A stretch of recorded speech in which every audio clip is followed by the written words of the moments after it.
دەچینە سۆران پامنێرمان ئازاد ئۆمەراوەیمان لەگەڵا بێ. ئازاد سڵای خوا لێ بتوم کاتت باش. ئەمێ بزانم کاتژمێر و نیوەک پڕ دەبێ بە سەر پرۆسەی دەنگدان لە سۆران پرۆسەکە لە ئێستادا بە دەمەچوونی هاوڵاتیان چۆنە؟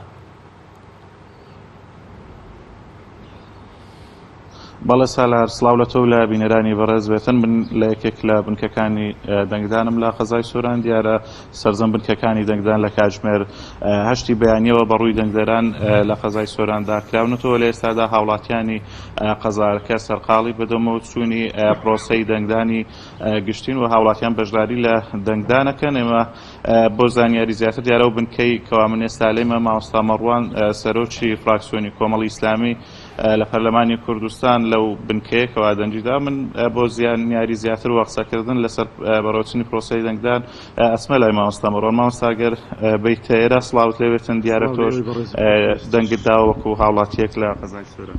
بسم الله الرحمن الرحیم. سڵاو لە ئێوە و لە ستافی پەیام و سەرجەم بینەرانی بەڕێز و خۆشەویست. دیارە ئەمڕۆ لە ساعت 8ەوە هاوڵاتیان ڕوویان لە بنکەکانی دەنگدان کردو. ئێمە شەکو باقی هاوڵاتیان لەگەڵ هاوڵاتیان چوین بۆ دەنگدان و دەنجی خۆمان داوە تاکو ئێستانەکە پرۆسەکە زۆر بە هێمنی بەڕێوە دەچێتن و هیچ قەڵە باڵغیەک نابیندرێتن.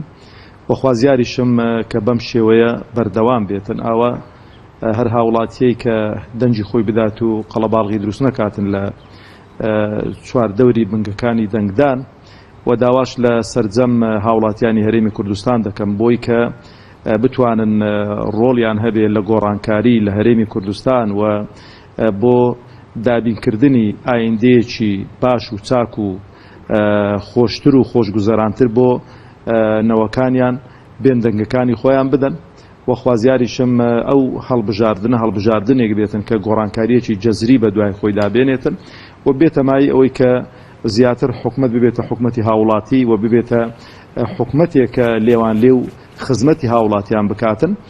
خوازیاریشم کە هاوڵاتیان لە 27 ساڵی ڕابردوو دەرسیان وەرگرت بێتن بۆی کە هەمان دەموچاو نهێنە پێشەوە جارێکی دیکە و گۆڕانکاریەک بکرێتن بۆی ئەو گۆڕانکاریە ببێتە وەرچەرخانێک لە حکمڕانی هەرێمی کوردستان و بێتە دەرسێک بۆ حزب حکمڕاکانی کوردستان بۆی کە جارێکی دیکە هیچ حیزبێک جورئەت نەکاتن کە ئیستیبداد و قۆرخکاری و گەندەڵی لە هەرێمی کوردستان بکات. ماسایمە لە دەنگدانی تایبەتدا بینیمان ڕێژێکی بەرزی هاوڵاتیان بەشدار بوون لە دەنگدان و ئەمە شوای کردکەوە ڕێژی تەزویر کەم بێتەوە. ئەمڕۆ پەیامێک هەیە هاوڵاتیان بۆ ئەوی بە گەرمونگوڕی و بە گروتینەوە بەشداری لەو پرۆسەیە بکەن بۆ ڕێژەی تەزویر کەم بێتەوە. کاگازادە من لە یەکەم ڕۆژی حملەی هەڵبژاردنەوەم دووبارە کردوتەوە. یەکێک لە ترسناکترین خۆکار و ڕێگاکانی تەزویر بەشدار نەکردنی هاوڵاتیان، یعنی ئەو هاوڵاتی کە بەشدار ناکە هۆکارێکە بۆ تەزویرکردن، یعنی خۆی تەزویرکردنەکە لە ئەستۆی ئەودایە، چونکە کە ئەو نەهات حزبی دەسەڵات ئەوە بە ئیستیغلال وەردەگرێت و لە شوێنێک کە کلێنێک ببینیتەوە ناوەکەی دەردێنێت و خەڵکێکی دیکە مستەمسەکی بۆ دروست دەکات و بە ناوی دەینێریتن. لەبەرەوە خوازیارم کە هاوڵاتیانی هەرێمی کوردستان بە گەرم و گوڕی هەمیان بێنە سەر سندوقەکانی دەنگدان، ئەگەر ئەو دەنگانە دران مەجالی تەزویر و ساختەکاری نامێنێتەوە. ئەمڕۆ ڕۆژی گۆڕانکاریە لە دەسەڵات بینیمان لە 5 ساڵی ڕابردوو لە خولی چوارەمی پەرلەمان حکوومەت چی بە هاوڵاتیان کرد، موچەی کەم کردو. ئەمڕۆ ڕۆژی ئەوە نییەکەوە هاوڵاتیان بەخۆیان دابستن و گۆڕانکاری دروستکەن. هاوڵاتیەوە 5 ساڵە کە ساڵێک تەمەنی پەرلەمان درێژ کرایەوە، 5 ساڵە چاوەڕێی ئەم ڕۆژە دەکەن. یعنی ئەوەی کە بەهاتنە سەر شەقام پێیان بۆیان مەیسەر نەبوو، ئەوەی کە بە قوربانیدان چەند برایەکمان شەهید بوون لە خۆ پیشاندانەکان بۆیان مەیسەر نەبوو، حکومەت وەڵامی نەدانەوە. ئەمڕۆ ڕۆڵی ئەوانە، ڕۆژی ئەوانە بەبێ خوێن ڕێشتن، بەبێ خۆپیشاندان، بەبێ هاوارکردن، بەبێ هەموو شتێک بە قەڵەمێک بە مۆرێک دەتوانن گۆڕانکاری دروستکەن. ئەو گۆڕانکاریش مربوطە بە هەموو تاکەکانی ئەو کۆمەڵگەی بە پیا و بەشنەوە.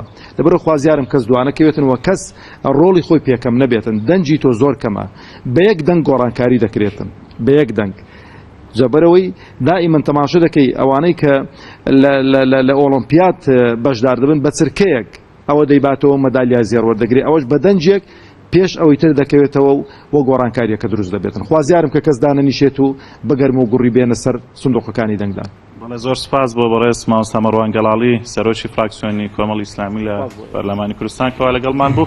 بەڵێ من سالار ئەگەڕێمەوە لای تۆ دیارە بەڕێز مامۆستا مەڕوان بوو کەوا لەو بنکەیە وەکو هاوڵاتیەکی یاسایی هات لێرە دەنجی خۆیدا. دەستخۆش زۆر سپاس بۆ تۆ پامنێرمان ئازاد ئۆمەراوی، سپاس بۆ میوانەکەشت پامنێر.